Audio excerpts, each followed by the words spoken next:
नमस्कार, आप सभी लोगों का स्वागत है हमारी मोटिवेशन हिंदी स्टोरी में। तो आज की कहानी का टाइटल है स्वर्ग और नरक की कहानी। तो दोस्तों कहानी की स्टार्ट करते हैं। एक बार की बात है, गांव में एक पवित्र व्यक्ति रहता था। वह हमेशा स्वर्ग और नरक के बारे में जानने के लिए उत्सुक रहता था। एक दिन पवित्र व्यक्ति भगवान से मिला।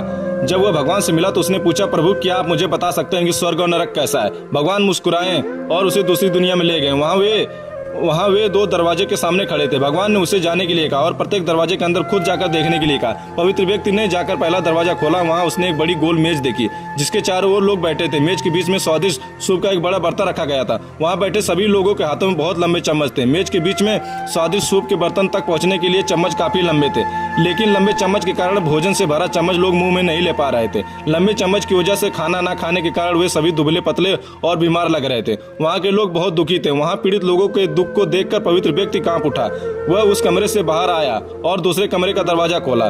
दूसरा कमरा बिल्कुल पहले कमरे जैसा ही था दोस्तों। बड़ी गोल मेज और उसके बीच में स्वादिष्ट सूप का बर्तन रखा था। वहाँ बैठे सभी लोगों के हाथों में लंबे चम्मच थे, लेकिन ये लोग स्वस्थ थे। वे एक दूसरे से बातें कर रहे थे और खाना खा रहे थे। पवित्र व्यक्ति यह देखकर बहुत प्रसन्न हुआ और उस कमरे से बाहर आ गया।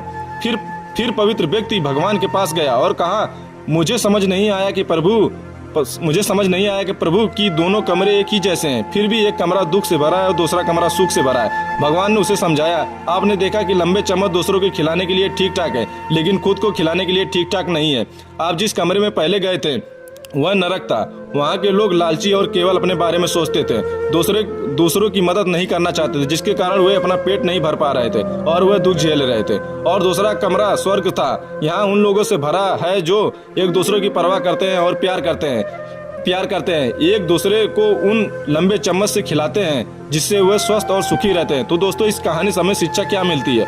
यदि हम एक दूसरे का समर्थन और देखभाल करें तो हम अपने जीवन को स्वर्ग बना सकते हैं और खुशी से जी सकते हैं। तो दोस्तों नमस्कार।